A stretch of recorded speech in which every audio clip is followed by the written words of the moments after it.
Assalamualaikum warahmatullahi wabarakatuh. Kali ini kita akan ngebahas tentang meyakini kitab-kitab Allah dan mencintai Al-Quran. Dalam Islam, kita diajarkan untuk meyakini bahwa Allah telah menurunkan beberapa kitab sebelum diturunkannya kitab paling akhir, yaitu kitab Al-Quran. Nah, kali ini kita akan ngebahas tentang beberapa hal terkait dengan beberapa kitab-kitab yang pernah diturunkan oleh Allah tersebut. Tapi sebelum memasuki pada pembahasan berbagai jenis kitab tersebut, kita akan membahas terlebih dahulu tentang bagaimana dan apa yang dimaksud dengan beriman kepada kitab-kitab Allah.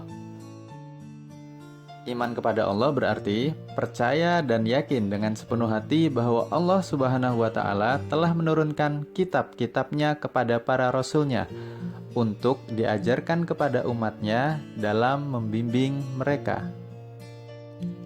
Kenapa Allah nurunin kitab kepada umatnya? Ya, sebagai pedoman hidup manusia agar dapat membedakan perkara yang hak atau benar dan perkara yang batil. Jadi kalau dalam hidup kita menemukan keraguan, ini benar atau salah, ini salah atau benar, maka tinggal kita buka lagi kitab-kitab yang diturunkan oleh Allah untuk mencari jawabannya, ini benar atau salah. Kitab-kitab yang pernah diturunkan oleh Allah kepada umat manusia diantaranya adalah yang pertama ada kitab Taurat yang diturunkan kepada Nabi Musa. Terus ada kitab Zabur yang diturunkan kepada Nabi Dawud. Ada kitab Injil yang diturunkan kepada Nabi Isa. Dan yang terakhir adalah kitab Al-Quran yang diturunkan kepada Nabi Muhammad SAW. Yang pertama kita bahas yaitu kitab Taurat.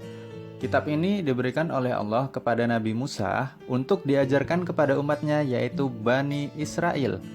Kitab ini diperkirakan turun sekitar abad 12 sebelum Masehi. Sedangkan bahasa yang digunakan dalam kitab ini diyakini adalah bahasa Ibrani. Yang kedua ada kitab Zabur. Kitab Zabur ini diberikan oleh Allah kepada Nabi Dawud untuk diajarkan kepada umatnya yaitu sama Bani Israel juga.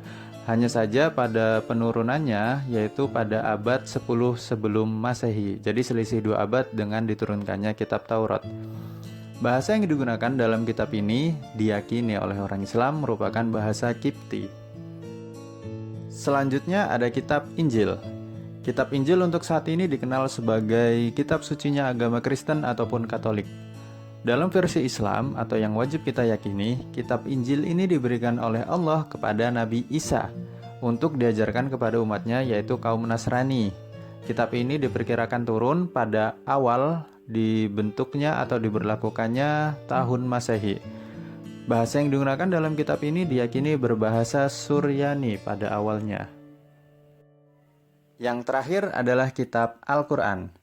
Kitab Al-Quran ini diberikan oleh Allah kepada Nabi Muhammad untuk diajarkan kepada umatnya, yaitu umat Muslim. Kitab ini diturunkan pada abad 7 Masehi dan berlaku hingga kini. Bahasa yang digunakan dalam kitab ini diyakini ialah berbahasa Arab. Pada gambar ini kita bisa ngelihat tentang kitab yang paling pertama turun dan yang paling terakhir turun. Dimulai dari kitab Taurat, kitab Zabur, kitab Injil, dan yang terakhir adalah kitab Al-Quran. Sebagai muslim yang beriman kepada Allah, kita juga harus meyakini bahwa Allah menurunkan kitab-kitab tersebut kepada hambanya. Namun yang patut kita jadikan pedoman hidup saat ini hanyalah kitab Al-Quran. Hal ini karena Allah menjamin keaslian kitab Al-Quran hingga saat ini, tetapi tidak menjamin keaslian kitab-kitab lainnya yang beredar saat ini. Kita sebagai orang Islam disuruh oleh Allah untuk meyakini bahwa Allah itu pernah nurunin beberapa kitab selain Al-Quran. Tetapi dalam pengamalannya dan syariat yang diamalkan itu ya berasal dari Al-Quran aja. Sedangkan syariat lainnya itu tidak berlaku untuk kita.